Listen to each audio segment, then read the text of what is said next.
needed, but if the screen had cut it off, then I would have been out of luck. So that's really about it for layout, at least right now. Being consistent and leaving margins around your slide is very important. What about, I've seen agency presenters, put their agency logo consistently in the footer area of the, like we were just talking about the copyright, but, or maybe they're talking about a particular regulatory citation, and so what I've done in the past is the content I want to cover is in the body, but I'll put the regulatory citation on the bottom of the screen, like in the footer.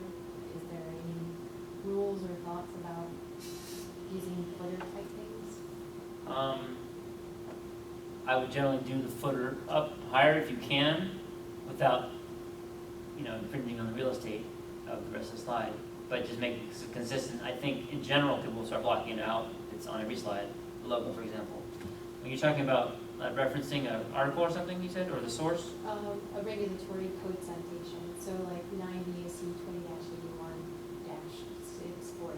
Oh, you're trying to give reference to that so people know where to go? Yeah, so the main concept I want to discuss is in the body, but if they want to go and look it up, I put that little citation down on the bottom.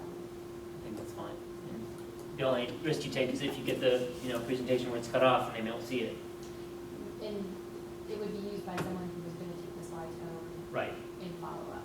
And again, this may be a case where you have two sets of slides, and you might showcase that in a big 300 point font.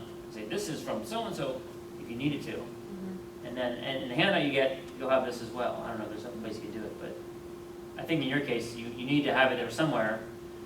I would just use it, make it relatively big, make it no smaller than 16 point, make it black on white or something that's readable, Mm-hmm. so not distracted by it every time. Like squinting, what is that up there? Mm-hmm. If you're in an auditorium with 300 people, 16 point won't work, probably not big enough.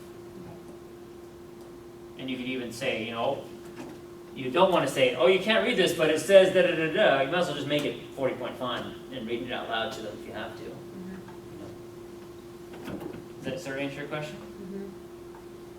There's a whole, again, this LinkedIn discussion group, there's a whole discussion on use of logos and that kind of thing. Sometimes the corporation you work for requires it.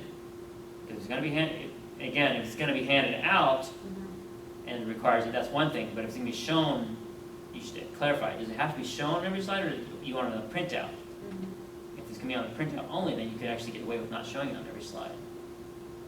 If they don't know you're from, wherever you're from, by the big logo you showed at the beginning, You're in trouble. yeah, you're in trouble.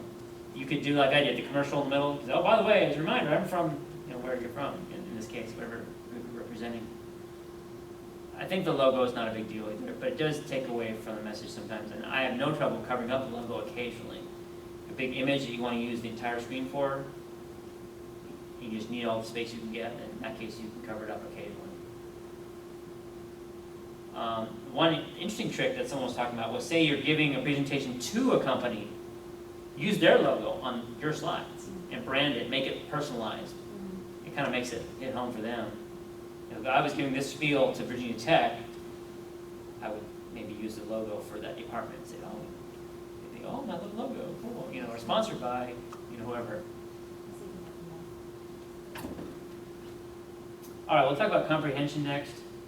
And this is a neat little thing. I'm not sure if this was in the article specifically, but the lesson is we can learn from grammar school how to do our slides. And just like in grammar school, we learned about what a topic sentence is. Every paragraph should have a single topic sentence for that. It's not one of the official guidelines here, but as he says, as William Strunk, you may know Strunk, says, as a rule, begin each paragraph with a topic sentence. And the purpose for that is to maximize your comprehension. And so, just like that, if you look up here, our slides should also have one purpose, just like the topic sentence, and per slide. So every slide should have one purpose, ideally. And I think that's just a simple thing. Again, it can be complicated. We have complex concepts to explain, but we can get into that in a minute about how to break that up more. So is everyone doing okay? Should I keep on going here? About 50 minutes so far, but we took a break at 20 minutes ago, so.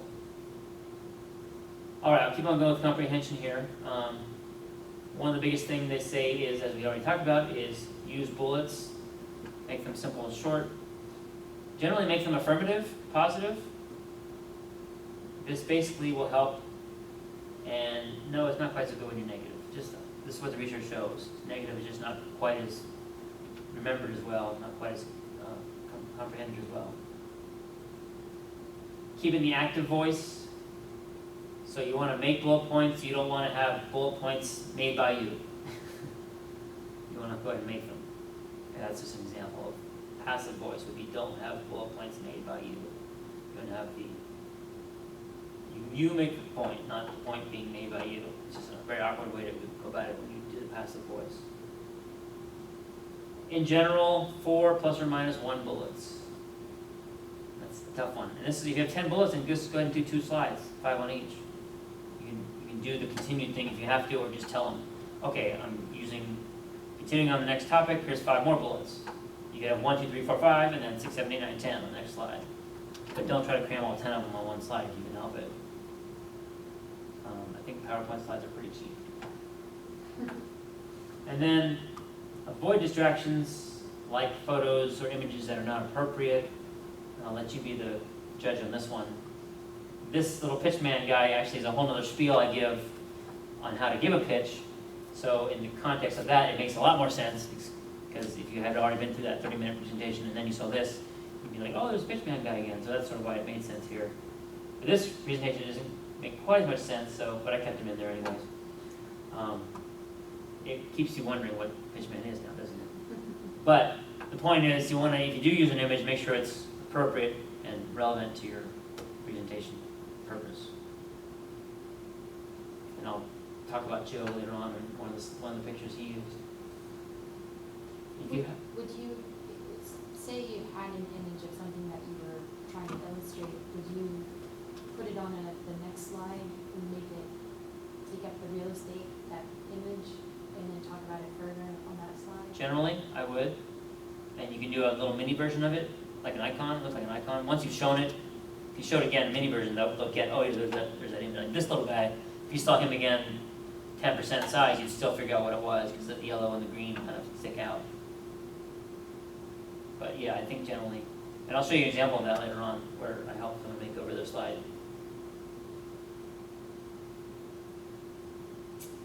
All right, Beth, next slide is going to answer your question about when to show a big long text.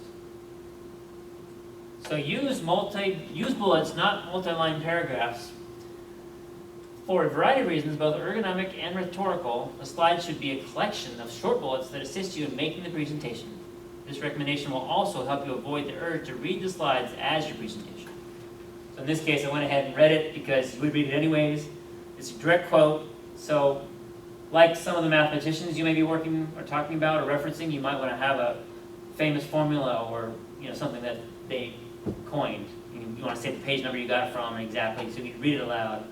Or Beth, there might be a certain regulation that you need to read something specific out of, and instead of trying to memorize it, you just go ahead and put it up there and read along with the people who are already reading it in their head anyways. In this case, I just wanted to kind of hammer Frank Durso again in his article. But you can see what it's done. We've all read it together. We sort of understand the point here. And bullets are nice, but sometimes you could go ahead and read it out. If you notice too, I've used the Times New Roman here, just to be consistent with what he recommended earlier. All right, this next one, my question is, would you show this to your audience? And expect them to comprehend it? In this case, you might kind of remember it, because I showed you the gray one before, and I showed you the yellow one before, so you kind of remember a little bit about it. But basically, the bottom line is this is from the paper, and that's the whole point. What I would probably do is break it up. Let's talk about the gray one first. Blah, blah, blah. Here's the yellow one. Blah, blah, blah. And now we have our two together again. And it makes a little more sense. If I spent a minute or two on each one, when I showed you this again, it wouldn't blast you so much with too much information. Now, I'm going to show you a classic example of what not to do, and you've probably seen this before too. It's a little sexy, but the 3D, the 3D stuff is really cool, but generally they say to avoid it because it's just not as easy to comprehend as the boring old, straight up and down graph. Now you notice some texture here too. I'll talk about that in a minute. But again, this, it's pretty neat looking. It's kind of retro or whatever, but it's hard to tell where exactly that red is, especially ones behind the blue. Whereas here you can really tell, and you can compare easily in your head. And it's really worse with a busy slide. If I put in all these labels here, that is not bad, but that gets busy. You can imagine it with 3 or 4 or 5 independent variables and 8 or 9 series and 7 or 8 colors. It gets really complicated quickly. So, and then this is a little better, but it's still a lot of info if you think about it. It's a little easier to read and compare, but it still has all these elements, response value, independent value, what do the colors mean, etc. So what I want to do is have you explain your pieces one at a time. So say you had a table, you might actually strip it down this far, and you can say, you know what, I'm going to show you a graph next.